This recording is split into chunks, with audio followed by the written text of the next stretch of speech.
Up with Dr. Leyland.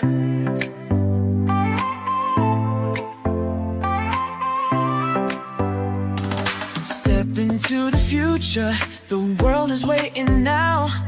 Dreams are in the making, we'll show you how. From the books to the screen, from the stage to the stars. Level up your game, let's raise the bar. Innovation, inspiration, it's in our DNA. Breaking through the limits, we're paving the way. Level up, reach the sky, take the lead, don't be shy. Your story's worth it, your light will shine. At Level Up Academy, it's your time. Oh, it's your time. At Level Up Academy, we rise and climb.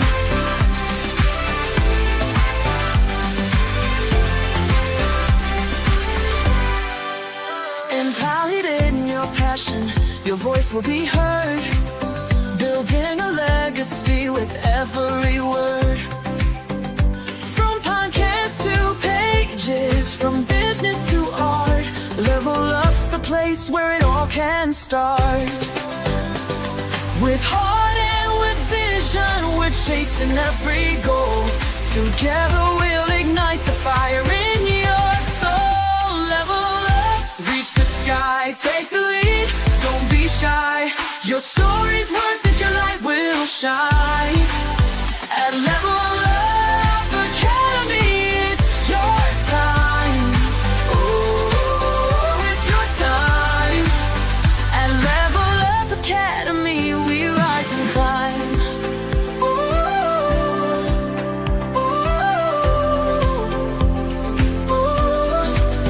Oh, we're trailblazing, breaking through the mold.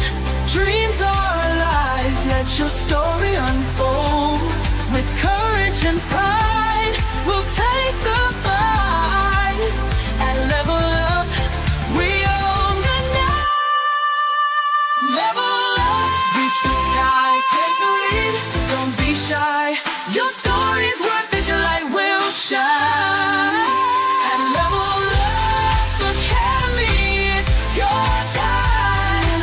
Oh, it's your time. At Level Up Academy, we rise and climb. So let's level up and never look back. On the road to greatness, we're on the right track. Together we'll soar, together we'll fly. At Level Up Academy, we're alive.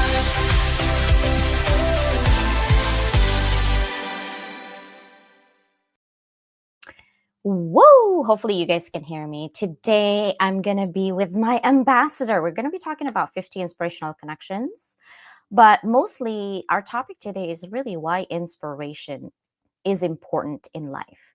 Now let's be real. Strategy, skills, smarts will get you far. Don't get me wrong. But without inspiration, you're just going through the motions. So today we're digging into the one thing that quietly fuels greatness, resilience, and legacy. And no, it's not your hustle, guys, okay? You're fine. You're doing a good hustle. But it's that fire in your belly, your why, what inspires you. Let's talk about how to find it, how to protect it, and how to become a source of it for others. Because life will hand you a checklist. You go to school, you get a job, you climb the ladder, get a family, a white picket fence, 2 dogs, 2 kids. But what happens when you check all those boxes and you still feel stuck in life that doesn't quite fit you? That's where inspiration steps in. And I really was thinking about this because we have HOB and Moving Beyond Boxes today. And we believe in more than just education here at Level Up. We believe in transformation. We're not here to produce perfectly polished people who live inside neat little boxes. We're here to light a fire under that bold and overlooked and underestimated part of you.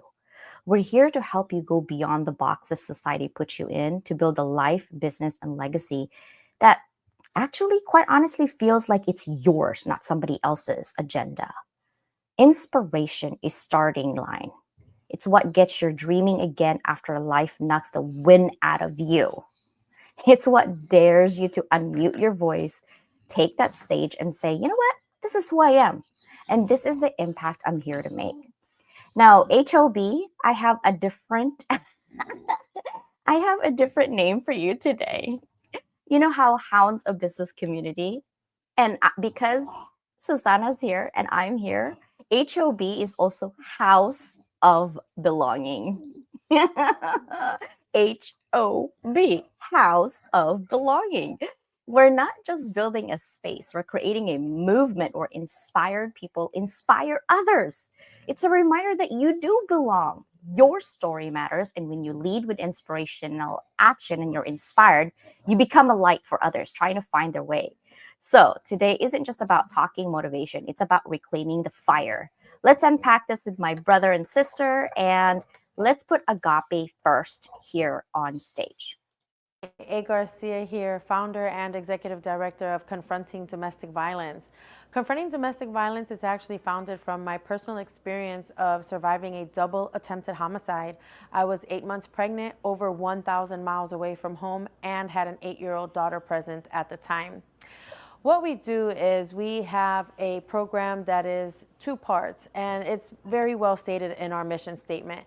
We provide real-time resources to real-time victims, and we offer relocation services when a family has a safe place to go and not the means to get there. All too often, fear and finances are the reason victims stay in their abusive situation. About 20 years later, after surviving that double attempted homicide, I was in ICU. I was in a very bad car accident with a 1% chance of making it. And from there, after petitioning my creator why my life was being spared, is where Confronting Domestic Violence was born. I realized that I had endured and navigated through so many uncharted waters, not knowing where to find resources or where to find help or where to find what I needed at the time that it was needed. As circumstances change, so do needs. So from ICU, Confronting Domestic Violence was born. I decided to talk about post-traumatic growth, what that is, what the journey is to get there, and now to provide these resources to fill the gaps through, I don't know what else to say. That never gets old, honestly. With her saying that, honestly, guys, I love it. And so we are going to bring in my brother and sister because today's conversation is really important. Why inspiration in life? Why is it important? So let's put in Sasana. I don't like this thing. What is happening? Mike was saying that too, like, oh, what is this? I don't know where Mike went, but we'll put him in here even though he's muted. Sister, how are you doing? I'm doing good. It's a nice sunny day, and life is freaking busy. It's still got its ups and downs, definitely, but at least with the right assistance, I'm getting through it. Yeah, right. Like we are actually going through a lot of things in life together on a lot of things, right? So that's kind of an amazing thing. There's Mike. Okay, so I know Mike is back. Why inspiration is important in life. I actually have a conversation about my newsletter. So one of my students actually asked, like, Dr. Leland, I'm in military and I don't have a master's degree. I'm getting my bachelor's right now. How do we compete with people who have a master's degree from an international schools? And Susanna saw this firsthand, and I also saw this firsthand. We have people who are medical doctors, and I mean real medical doctors in the Philippines who worked in the hospital. They came to America and they literally are a janitor. Okay. And they just go back to their country because they're like, this is just too degrading for me. I literally went to medical school for this. I worked at the hospital for this. And then this is the America that I thought was different for opportunities. So they go back. And so it's really important for you if you're an international students or international people who are going to your school and you're like, oh, I'm getting a master's degree and I go to America and get a good job. Not necessarily, right?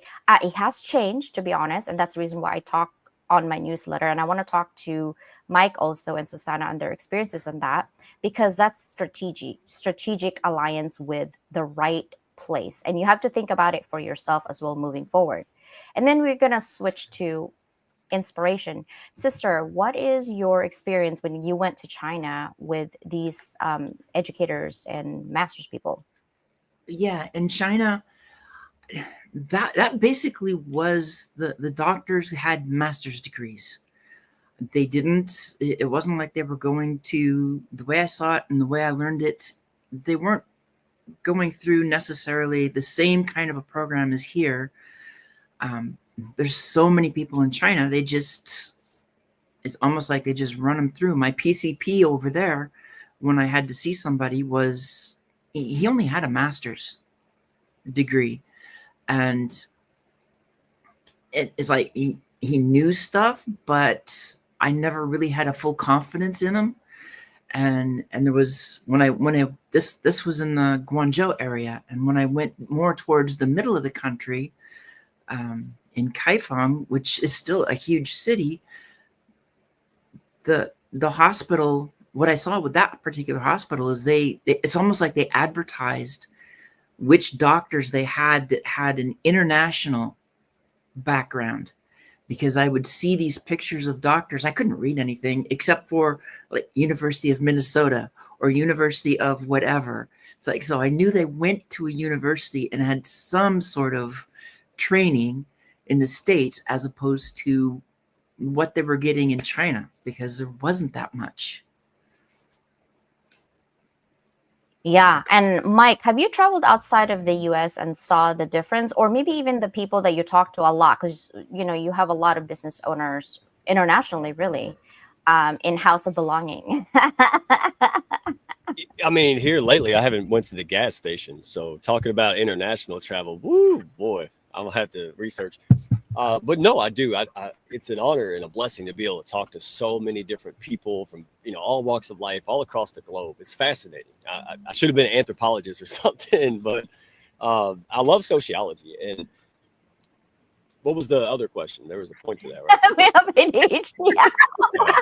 I love it. No, it's just, our when world. you talk, right? Listen, when you talk to people a lot, like a lot of the people that you talk to, I think are business owners, either in transition that they want to do something else different because they found their passion. And then the second thing is how to be getting out of all the noise, because it seems like everybody that you meet is an expert of something, but you all are trying to be credible authority sources, and deep inside that they are, but they're not being heard or seen with their value. So how is that different than, education? I see both. And I think it's just definitely the authority and helping them see their value beyond what they think they have.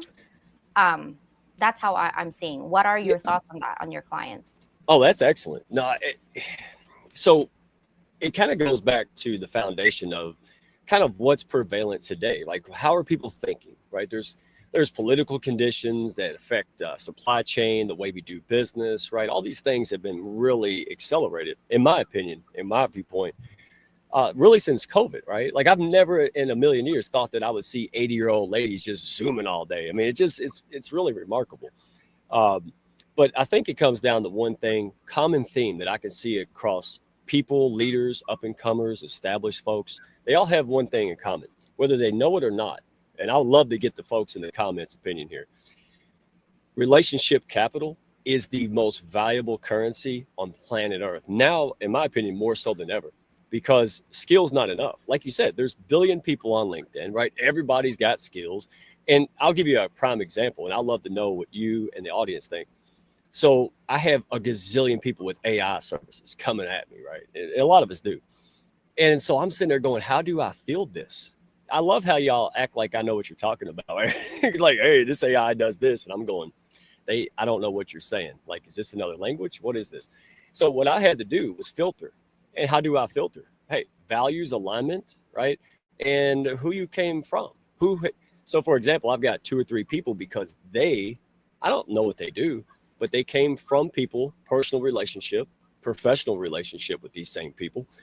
And they're innovators. And so I've seen concierge doctors / investor connectors / AI people. And so it's remarkable to see how people are really becoming essentially what I would say is serial entrepreneurs.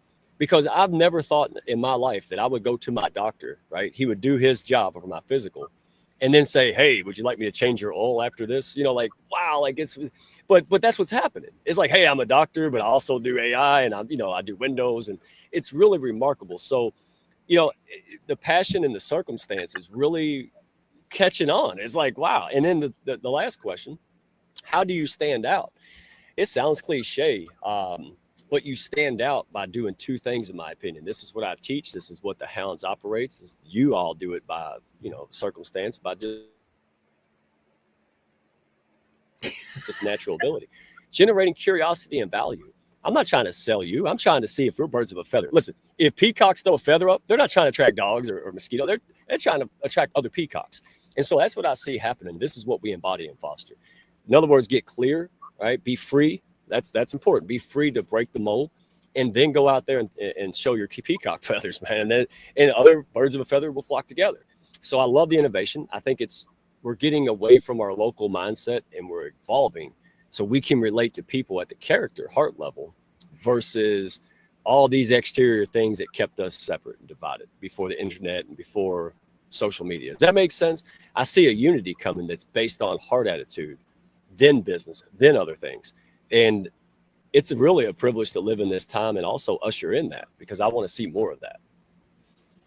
I love it. And you're right about how do you, because, it's navigating waters with a bunch of sharks. That's how I feel it. Right. And you're on this little tiny ass boat so that you don't get bit. And it's all bloody out there. Sean, I agree. I actually have lost in the American medical establishment along with the education system who gave it the primo value. That's true. And I think the reason that we have that value is because we do have, smart people. We do have the technology. It's the system is broken. Education is also broken. I see it. I'm an educator and I'm going through that. And I think what people don't understand, I don't care what industry you're in, when you make changes, you need to face it out. And you need a better trainer. You need a good trainer to look at all the learning styles that you have. And sometimes when you're a trainer, okay, and even an educator, you're so comfortable with what you're doing that you don't want to get out of your own comfort zone. But the problem is you're not affecting just yourself or the students that's in front of you. You're affecting everybody else that they also deal with, because you're limited to your capacity, right? And I think ego and pride gets in the way, like, I'm a doctor, so I know everything. No, you don't, right? And you need to continuously improve yourself every single day. And I think if we have that mentality, we would be better off. Now, I actually wanted to kind of segue on the inspiration, right? But also talk about industrial revolution. So I was like talking to Susanna this morning about industrial revolution. 1700s and 1800s really where it originated in Britain, right? They focused on the mechanics, the textile manufacturing, the steam engines, the factory systems. That's 1780s to like 1830s. The second wave of industrial revolution is technological revolution, which is from like 1870 to 1914, took off in the US, in Germany, in Japan, right? This is before World War I. Electricity, steel production, railroads, telegraph, telephone, mass production. This is like the 1900s. And then this, there's the third wave, if you will, which is the digital revolution, right? 1960s to early 2000s, we saw computers, major computers, semiconductors, the internet, the automation and robotics. It started then. Information technology, they exploded.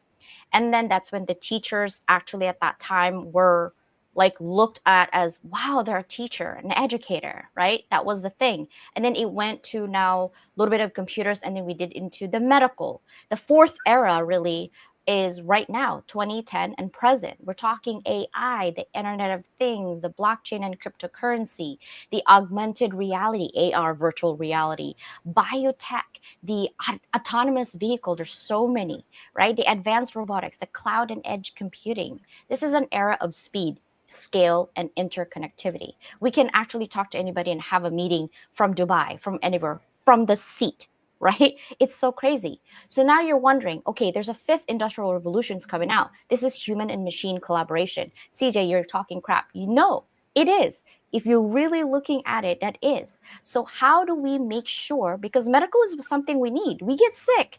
just like anybody else. And learning is education. I don't care if you get it at the degree or micro or whatever, you're still learning. So how do we fix the system instead of talk to the problem? You need to be inspired. How are you going to get inspired? That is the topic for today. So Mike and sister, I have a question for you. Are you guys ready? Yeah, I'm actually going to pay attention to this question and behave myself. So Okay. rare moment, folks. Go.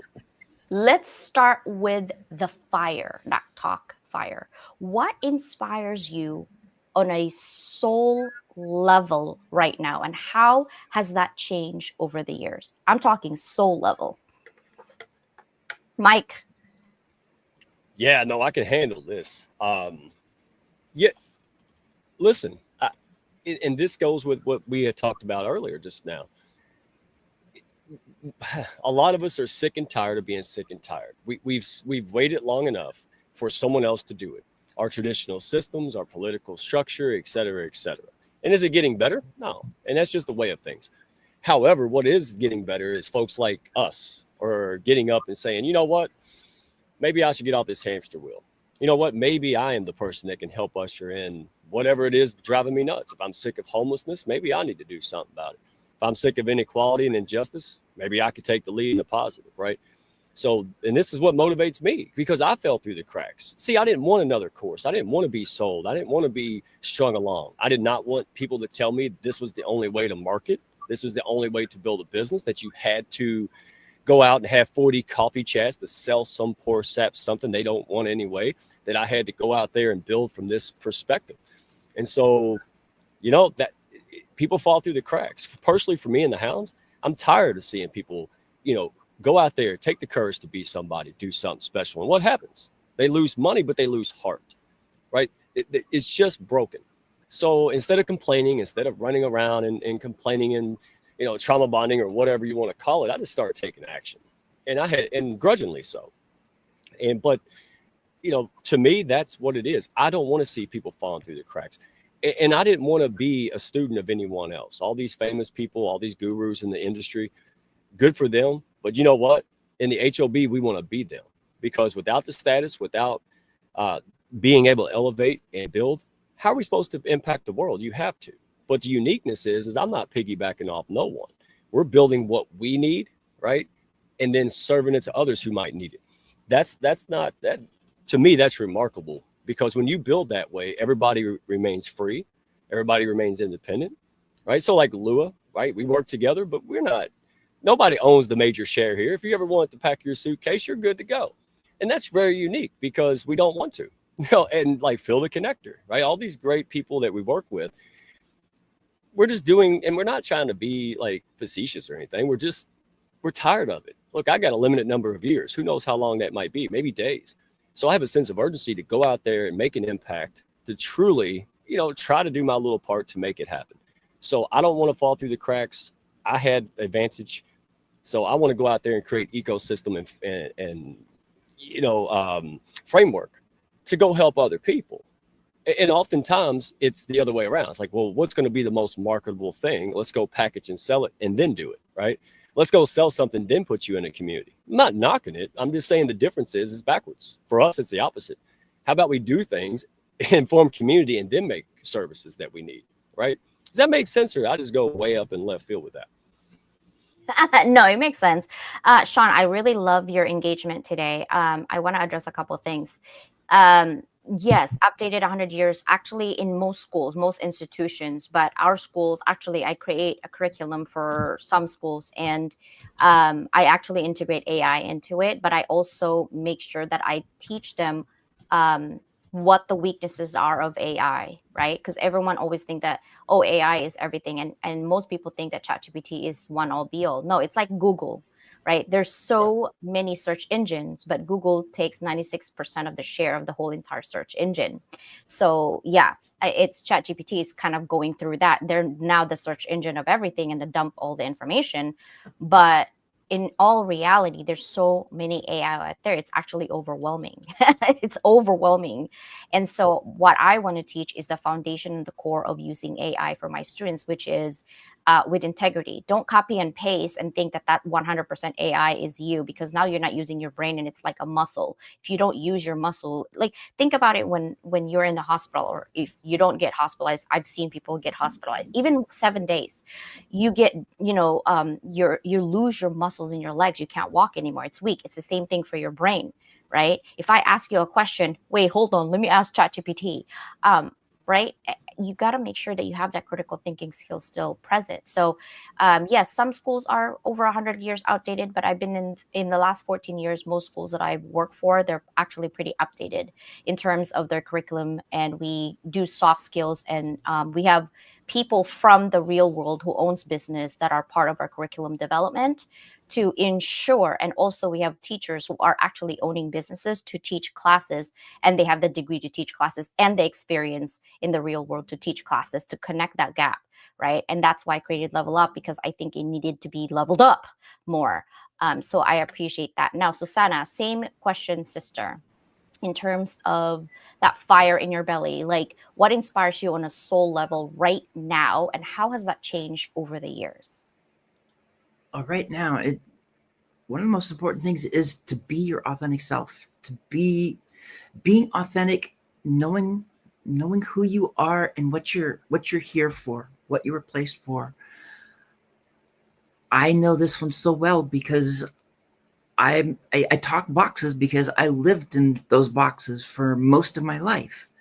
For over a half century, it was listening to other people and doing and being whatever it is that they said I was supposed to do and be, and all that. And when you're doing that and you're trying to fit in, that means you're hiding aspects of yourself that, for good or bad, in terms of how other people might view those aspects, they're a part of you, and sometimes they are more of a superpower. But you don't get to do that when you're hiding it. You don't get to, like with ADHD, you don't get to understand it, and you don't get to figure out how to work with it if it's got a stigma to it that's negative. And so you want to avoid it. You don't want people to know about it. Yet when you can embrace it and understand it, it becomes that superpower. You figure out how to work with it and use it to your best abilities. And suddenly you can see you can do things that you couldn't before when you were trying to hide it. That's why I talk so much for especially women and veterans to move beyond these boxes, move beyond a place that they feel stuck. They feel like they're trying to do what everybody else is telling them to do, and they're missing out on being who they were created to be. We all have a purpose here, but when you're trying to fit in, you can never do your purpose. When you stop fitting in, when you move beyond the boundaries, you move beyond the boxes that others try to put you in, knowing that each of us can be put into multiple boxes. It's just people will take a sliver of you and say that's what you are, and that's not even true. So that's why I don't like the boxes. I move beyond the boxes to be your authentic self. And once you're doing that, things start to open up. And you've seen it with me over the last couple of years. So the more you can be your authentic self, the more you start seeing opportunities, the more you can connect with people, and the more chance you have of finding belonging. And belonging is so important. It is. I have a thought right now. In Hounds of Business Community, HOB, we actually make sure that we become the house of belonging, because we all want to level up. See that?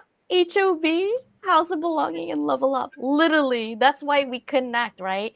I also want to address I think Sean was saying something about like the US is 35. Actually, I look at that because I was talking to my students last week, actually, when I was asked about, doing the newsletter in terms of like, okay, where does the US, fall into when it comes to IQ? Like, here's the thing. Singapore actually is number one when it comes to IQ. Okay. They have top tier education. They have innovation hub everywhere. They're known for STEM dominance. I see this one hand, not just by research. My husband used to work for the feds and stuff as their his client, and he asked engineers here in the US to do something for the feds, and they would take 2-3 months.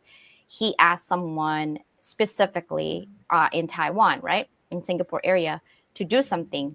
48 hours, it was done. He's still waiting for the other parts in America, right? It's like, what? So I saw that firsthand. The second in terms of IQ is actually Japan. They have precision, technological innovation, and education rigor. That's in Japan. I don't know if you guys know, but in high school in Japan, I have families there. We have businesses there. They get tested in high school, and it depends on your test scores. Either the government pays for your education moving forward, or you just work whatever random jobs.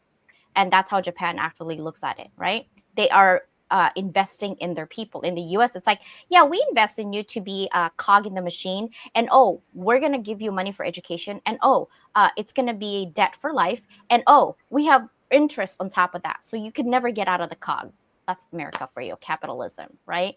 Now in South Korea is number 3, and then Taiwan is number 4. China actually is number 5, Switzerland 6, Germany 7, Netherlands is 8, Finland is 9, and Canada is 10. US is not even in the top 10, okay?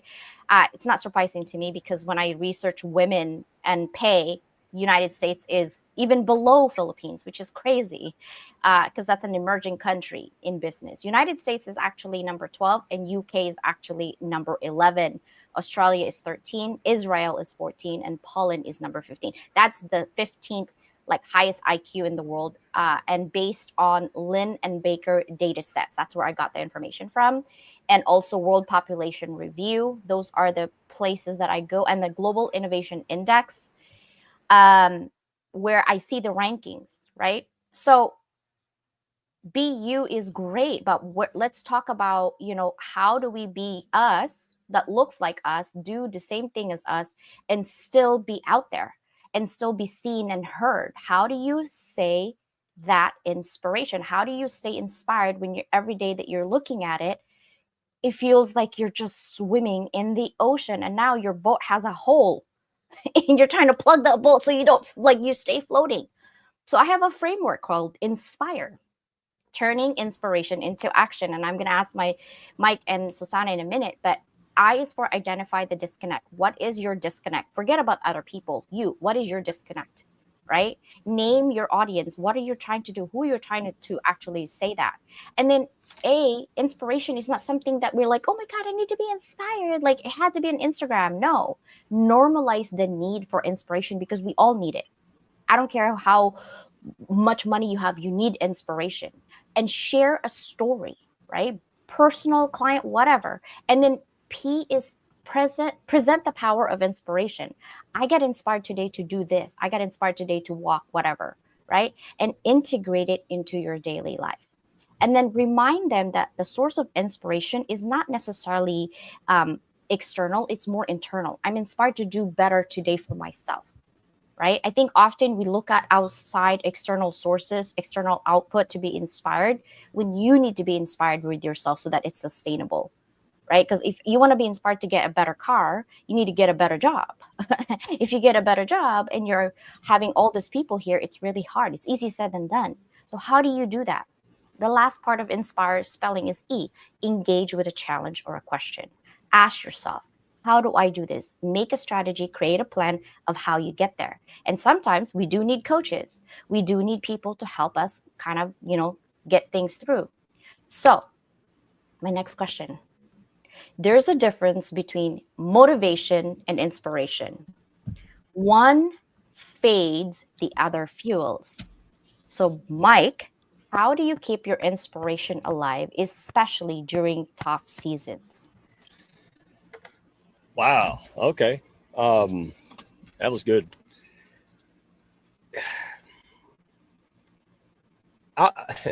So I think it's twofold. There's what makes sense, and then there's what actually happens for most of us, right? And so, because you read these books, you see these people, and keep this framework in mind. It's the overnight success that took 40 years kind of mentality. So first of all, I go and look at people that I admire, whether it's real people, whether it's movies, right? All these things. I have my own personal heroes, and they change. So when I go to YouTube shorts, instead of watching just kiddie memes all day, right, or things like this, I'll go and watch old Jim Rohn, what he said back then, right? I'll watch Muhammad Ali. I'll watch everything, Chuck Norris, right? Anybody out there who really, kind of has that piece that I want to develop in my own voice, right? So you can find it everywhere. You just have to skip past the nonsense and be intentional, right? And then internal, that's the internal talk, right? What am I listening to? Garbage in, garbage out, right? Good things in, good things out. But then the power community really amplifies. And so like yesterday, right? I had a bunch of wins, was batting 999, not 1,000, but close. And then boom, gut punch, right?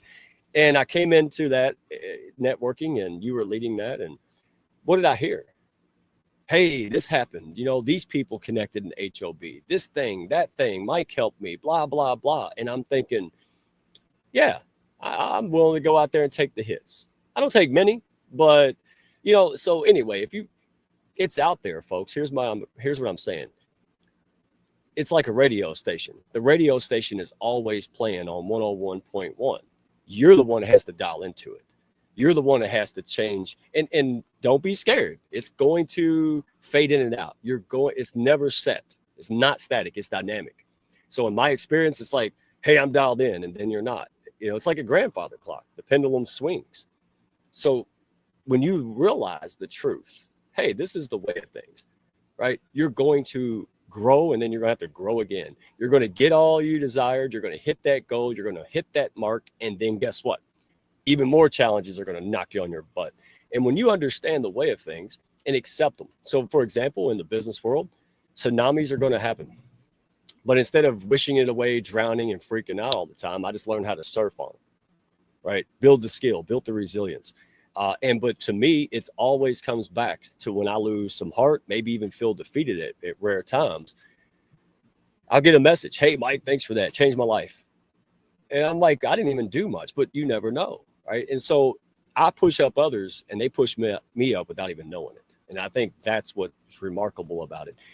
And again, it goes back to your original question. Why? Right. First of all, let's redefine success. Let's redefine who us is and means. Let's just go back to the drawing board and like childlike curiosity. And that's what you're seeing here. You're not seeing agendas. You're not seeing, all of this stuff. You're seeing realness, real time realness. And we did that before we did a marketing strategy, right? So I just want people to be inspired. If you have a burning desire, hey, somebody says, write the book, and you go, nah, but it drives you nuts. It wakes you up at night. People keep telling you that. Stop. You're torturing yourself. Lean into it. Yes, the cost is going to be great, but when you can dial in the picture clearly of what you could accomplish, and you keep working on that, the price is easy to pay. It's easier to pay because the reward is worth it. It's an investment, right? In yourself, in the world. And that's how I look at it. I didn't look at it that way. That came from a lot of pain and inner turmoil and really being serious and burying my head out of the sand and going, ooh. But, once you say ooh, right? And we see this is not weirdness. We see this in fitness, right? People who have been overweight for decades, now they're ripped. What happened? So ask yourself, if I'm not seeing inspiration, maybe I'm not looking for it. And that's just God's honest truth. Intentions is everything. Yeah, intentions is everything. I'm glad that you actually talk about that, because I'm going to ask Susanna the same question. But you talk about book. Speaking of book, this is my new project with Susanna, obviously. And that in between, you're talking specifically right now, like people got, were having overweight, and then all of a sudden they got ripped, right? But no one really sees the dirty side of how they got there. And that's what we want to talk about in this book, right? The voice for unspoken. This anthology literally is all about those quiet moments that nobody actually talks about, the in-between moments of your life, the real story, the real power, right? This is all, it doesn't matter if you're going to do a memoir or an essay or anything, right? The book is a heart-led journey through grief, growth, and reinvention and resilience. And you're asking me, CJ, why? Why not? Because we're here to inspire others, but you need to be inspired by your own story. You need to be inspired by your own toughness. You need to be grateful for all of your experiences, right? So this is going to be, Susanna and I are probably going to do it all the way till the end of August. We're going to open it up to the end of August, and we'll go from there, because we want to make sure that the people who are in it actually wants to be inspired by others, but most importantly, they are already inspired by their own story, right? And they're willing now to step up and say, you know what, let me share my story, my hardship, my moment of despair, right? My desperation, my depression, right? My anxiety, my panic attacks. Let's talk about that and how we get there, because people only see the end result. You got all of these things, but how did you get all of these things? No one wants to talk about it because somehow it's a secret. Like, hello, we're all going through it just differently. But why not talk about it? Why not normalize that life is messy? Life is a struggle, right? But it's a beautiful thing. It doesn't have to be negative. It's all about your mind and how you look at life. And yes, it's scary. Yes, it's so like, what's going to happen next? I'm going through a lot right now, changes. I'm scared, but at the same time, I'm excited, right? Because I'm inspired by my own actions, and I hope that other people get inspired too. But often we focus on the negative, like, because this person did this and this is why I am. No, you decided. You had a choice. You did that. Don't, other people can make you feel a certain way, but ultimately it's your actions that got there. It's your actions that led there, right? So you have to take part of your own destiny, not be the passenger of your life, but you need to be the driver of your life. And that's what I want to talk about. That's what. So this book is called In the Space Between, the stories we don't say out loud. Not laughing out loud, okay? The stories that you don't. So sister, same question. There's a difference between motivation and inspiration. One fades, the other fuels. How do you keep inspiration alive, especially during tough seasons? And you're in that tough season right now. Oh, definitely in the tough season. It's been and it's been going for a while. So it can be really hard to keep the inspiration going, because the inspiration is really what we can feed off of in a positive way. It's inspiration is that which truly drives us, as opposed to motivation. Motivation has a number of different aspects to it. I mean, some of it you could be motivated to make that inspiration happen, but oftentimes the motivation comes down to just getting by, just getting from today to tomorrow, or even just getting through today. That can be motivation day by day, and it's really just getting you by. But the inspiration, what I look at with inspiration, is that is where the real drive is. That is where those things that I feel placed on my heart, those are the ones that I want to make happen. And it can be hard when you have to focus on getting through the day, yet you want to do what you're inspired to do. And trying to work that time is just crazy. It's difficult to find the time to do both. So for me, it's part of what's helped is just getting through, learning more about myself in many ways, and knowing when to ask for the right help, because that's made a difference right now. So I am seeing the difference with what's happened over the past couple of weeks, as I've added something else to the mix. That's making a difference. And when you can stay on a more positive level, there's a better chance to be able to put time into the inspiration to make it start to fly, make it start to flourish. Because really what you want is inspiration. Whatever's inspiring you, you want that to be what takes off, and that's what gets you through life. Doing what you want, making things happen with the way you want, instead of falling back on a motivation of just getting through the day. Listen, I behaved for 45 minutes. I can't handle it. Look, so what you just said there and what Jody said in the comments, it's real simple, folks. Don't overcomplicate it. Motivation. When I put on my music and I'm ready to go, right? It motivates me. But what happens when the Bluetooth speakers die, right? Like what happens when there's silence and you're no longer motivated to go out there and work out and do X? That's the inspiration, because you have to go, it's like, why am I doing this? Because discipline isn't a motivating thing, in my opinion. I don't want to do the things that I have to do. So what's going to move me to do the stuff I don't want to do? As people, a lot of folks like me are geared for comfort, right? But comfort is not equal greatness. Not impact and legacy is not built from comfort, right? So that's what I mean. I love what you just said. And in redneck speak, that's what I got. Like, hey, yeah, the music can get me there, but when the earbuds die, what keeps me going? That's internal. And you have to go look for whatever it is inside, outside to keep going. But when I see people not struggling like me who say, hey, because you went through that pain, I don't have to go through years of that pain. Well, bring it on. Okay, so what else do I have to go through in order to get this done? And it's not an ego. It's just, hey, that whole starfish story, CJ, right? The guy's throwing the starfish back, and there's scores of them out there. And the guy's like, why are you doing that? You can't save them all. It doesn't matter. He says it matters to this one. And that was the corniest thing I heard forever, but I get it, because that's what I do every day. Look, I can't maybe save all of them, but I can help one who's willing to go. Like, because I've been there. I don't want to see them drive, off the cliff. I did that. I failed more times than you tried. That's why people would hire me, and that's why they go to the hounds, right, CJ? That's why they come to you. They don't have the affordability. It's not even accessible. They come to you, and you open up a buffet that was not even feasible. They didn't have access to this. They didn't have, I didn't have the ability to write in a book and be in academia. That was you, right? But I had to get off my butt and go out there and just figure it out and go through the crud we have to go through. So again, I love these discussions because people pick up a book and go, oh, that's how it's done.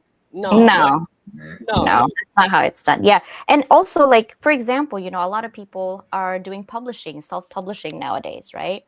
How do you, I was asked by my student actually 2 semesters ago, how do you differentiate yourself as a publisher, since you're a small publisher and self-publishing than other publishers out there? And I said, I differentiate myself that I'm a hybrid, meaning I do self-publishing, but I can also publish you in major distribution channels, not just in the United States, but also internationally. Then we can also cross over to academic publishing. Then I also use my platform on top of that. Then I can put you on podcasts and radio. Then I can put you on TV. They're like, stop. I'm overwhelmed. I'm like, exactly. That's why I don't tell people exactly what I do until you're there, because I gatekeep certain things because it's overwhelming for people. How can one person do it? And I said, because I collaborate with the right people. My strategy is to be me, but also collaborate. You have to, people like, I don't gatekeep things. I do, because I realize that some people are not ready for me. Right? And when they're not ready for you, sometimes you're too much for people. No. I'm not too much for people. You're just not ready for me. Let's change that script.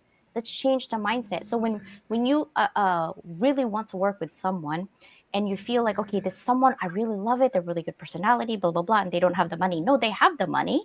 They don't want to spend it on you because they don't see the value in you, or they're not ready for you. But you don't need to overcomplicate your thoughts on like, oh, it must be me. No, it's not you. They're not ready for you. And it's okay. It's not an insult. It's not that we're above everybody. It's just that the alignment has to be perfect. Think about a puzzle, guys. When you finish a puzzle, it's so beautiful. You see clearly. But if you miss that one little tiny thing puzzle, you're like, what happened to this one? Why is this empty? It's the same thing when you're doing business or relationship or anything. If there's that one missing piece, it's not a beautiful, complete thing. So it's not you. I'm not too much for everybody. I used to live in my head like that, like I am too much for everybody. I need to be quiet. I needed to mute myself down. Maybe I had to change my eyeshadow color, or not wear wigs, or mute my hair color because whatever. No, F that. I'm not too much for everybody. You are not ready for me. It's okay. It's not an insult. It's just, it is what it is. And when you're ready for me, you'll see a beautiful collaboration. Believe me, I'm a giver, and all of the people here are a giver. But sometimes we might not be in the same alignment, and that's okay. So, how do you feel? How do you help others move from inspiration to implementation, especially those who feel stuck, small, or unsure? The first step really is not, it's not about how I can help, because I know I can. I might not be able to help you at 100% on everything. I know I can, right? That's not the question really. Is the question is, are you ready to be helped? That is the question. Most people ask questions like, are you ready to be? No, ask yourself, are you ready? And then second thing is all about clarity. Second thing is, if you really ask yourself, what do you need help on? Ask yourself that. What do you need help on? Give me your top 3. Narrow it down to top 3. What do you need help on? And you're probably going to think, I don't really know. Exactly. That means you're not ready to be helped. So stop wasting your money. Oh, I need marketing. What does that mean? You have the marketing team. People right now on LinkedIn DMing me so many things. I can give you 25 clients. Do you even know who I am? Do you even know what I do? You don't. You're just DMing me, right? So it's not that. So now my question to Mike is, especially those who feel stuck and small and unsure, we know what you do, but the rest of the people who might be watching and replay, what do you do to help Yeah, others? well, first of all, I put them in the hounds. I mean, it's just, networking has become a waste of time because it's like water running all over the floor in many cases. And what we do is take the water, put it in a container, right? We put it in a place in the ecosystem.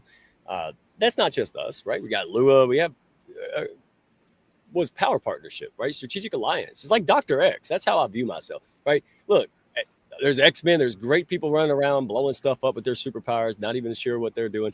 And then we put them together and the synergy can get 100-fold from that. So first of all, I put them in the hounds, right? And see, hey, if you see value, great, right? Now you might be able to spend your time and money wisely. If you don't see value, you're welcome, because I'm not wasting your time and money. I'm not sitting here convincing you need to pay us and do us and all that stuff. And that's what bothers me. So when people open up, they want to open up, but listen, they've been burned. So when they see me and they see other people, they look at that and go, well, he's just better at convincing. They do not really get it because they've been burned. So when we put them in the ecosystem, right, proof's in the pudding, as we say, then they go, you know what? I'm starting to trust. I'm starting to open. And we saw that the other day in the hounds and on our platform. Somebody opened up in the most vulnerable way. I met with them. And what did we do? We acted like a doctor. We're not selling medicine. We are trying to help you. And so I put them in the container and just helped them independently. And what did they do? Made a post about it, right? All this thing. And that's what I mean. So the first way to implementation is to go out there and show, not just talk. And by the way, not to get rambly, but here's the best way to do it. Act first. Then when they're ready and come to you, then you can talk about it. Everybody wants to talk about it, and then they provide it, right? The action. They talk and then action. I like action and then talk. I like to do stuff when the right people ask, point at it, right? Explain it when they ask. It's again, listen, last thing. If most of us went out there and did the stuff we do in marketing in our relationships, we'd all be single. Okay. We'd all have no friends. So stop it. Be people first, and then watch how your business will amplify, right? Treat people well. Yeah, we want to be discerning. Yeah, all that stuff. But dadgummit, just knock it off. The world, they can smell BS a mile away. So give them, the people you want to work with, a reason to say yes to you when they said no to everyone else. And that's done by action. And that's being an oak tree in a sea of tumbleweeds. I'm not switching gears, right? I've passed up big money for values, and I don't have to talk about it. People know that, right? And so that's what they're hungry for. Trust plus skill. And do not minimize trust. It's as important, if not the importance today. I love it. And by the way, what's wrong with being single, huh?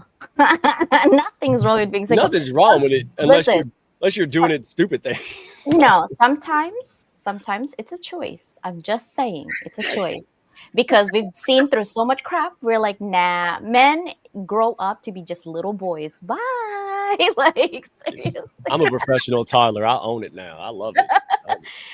For me, I have always said success equals clarity, courage, consistency, plus radical accountability minus your ego or your pride, right? Because it's just not worth it. Sister, the same thing. The same thing for you. Which is Oh my gosh.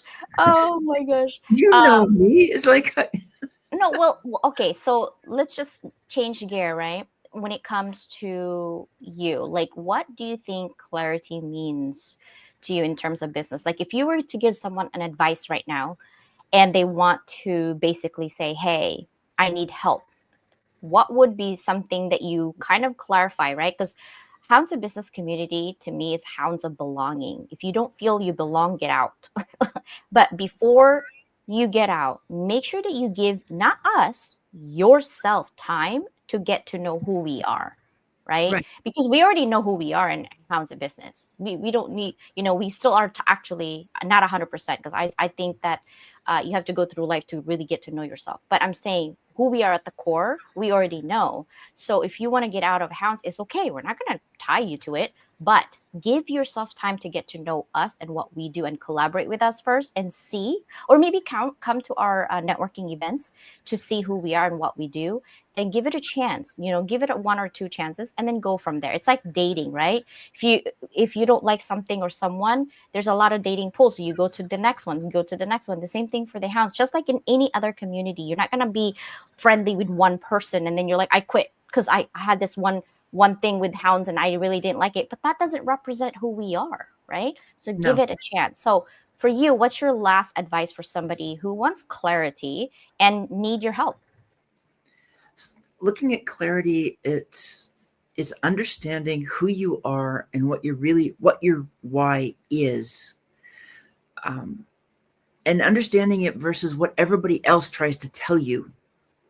You can ask people, you can ask for ideas and ask for input, but it has to feel right. It has to be who you are. And then as you talk about, even with the hounds,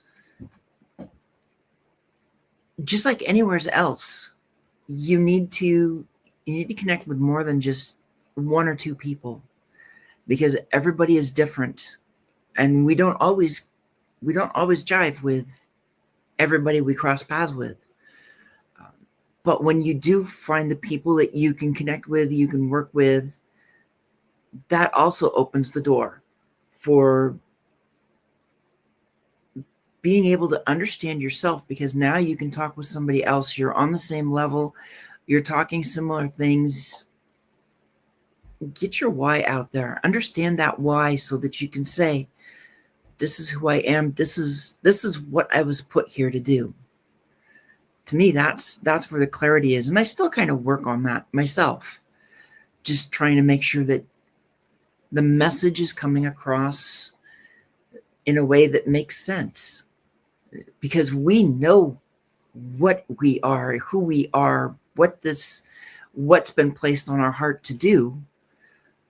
We just have to we have to be able to articulate it clearly and find the right people to work with to level up, to move beyond that box, so that you can be in a house of belonging. It's like Batman. When they throw the bat symbol up, who comes running, right? And that's what you throw the symbol out, folks. See who comes to say, oh, I know that symbol, right? I've been there. Yeah, don't do this alone, but be discerning, right? There's a lot of people that are not what they seem to be. But if you practice discernment and grow, you will attract and you will grow that. And don't feel bad. That's part of the journey. Because listen, nobody wants to read a book or watch a movie about someone who had everything handed to them and had no challenges. Everything you're going through right now is the exact reason that people will gravitate towards you, that they will support you, that you will be influential if you have the right heart.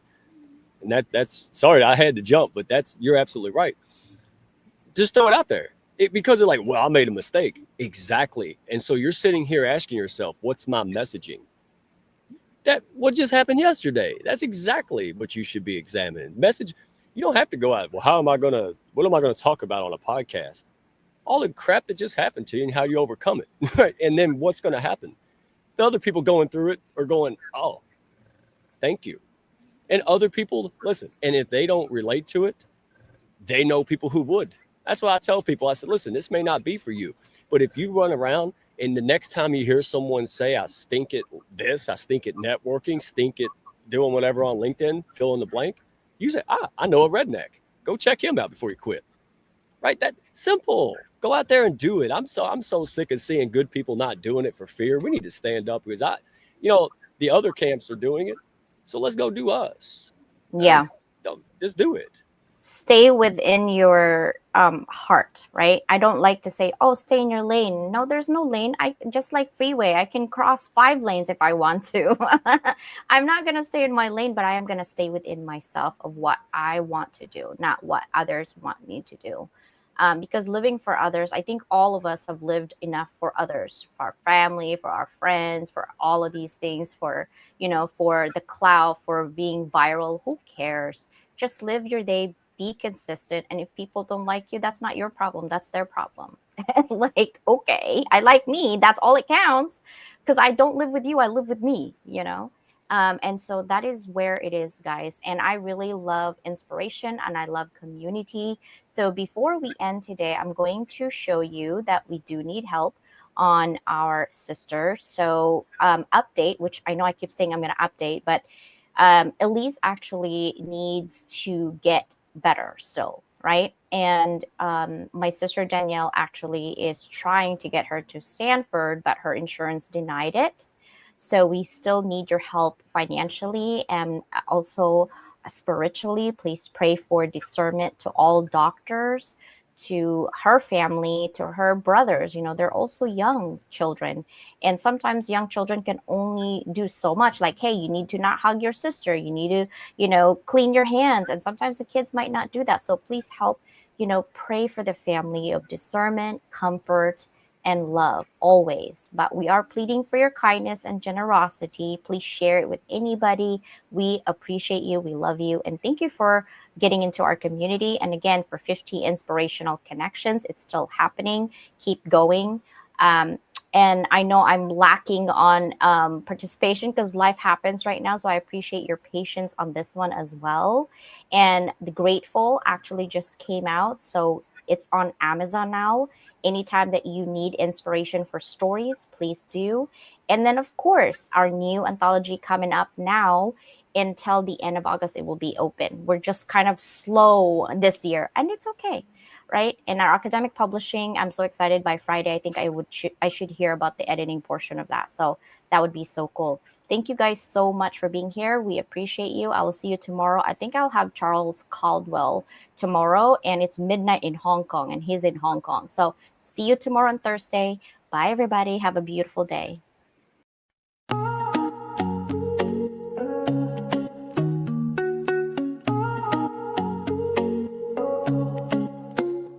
I started in the silence, behind closed doors. Dreams too loud to keep tucked in the floorboards. Late nights, broke days, no applause in sight. Just coffee, hustling that fire to fight. They said, play small, but I'm built to expand. No silver spoon, just grit in my hand. I will every note like armor and steel. Visibility's a battle, but I'm real and I heal. From invisible threads to the front of the stage, I'm rewriting the script, turning scars into page. Level up, rise above the fear. Let them hear your voice, make your purpose clear. Every step, every stumble, every tear in the rough. You were made for this moment, you are enough. Level up, break through the doubt. Turn the whispers of your past into a victory shout. You ain't just chasing clout, you're building a legacy. Now the world's gonna see what they couldn't believe. Yeah, yeah. What they couldn't believe.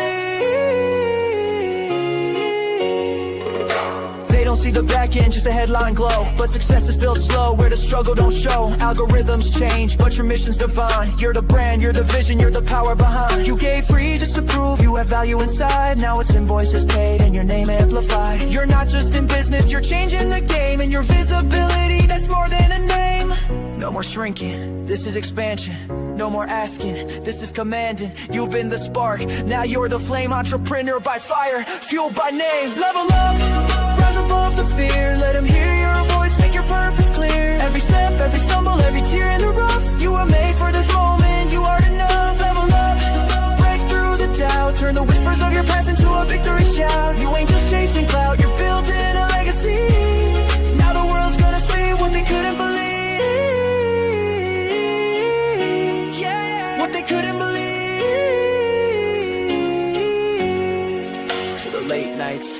lost friends, the risks you took, to the brand you built and the space you shook. Here's your crown, your moment, your spotlight beam. You didn't just chase the dream, you became the dream. Level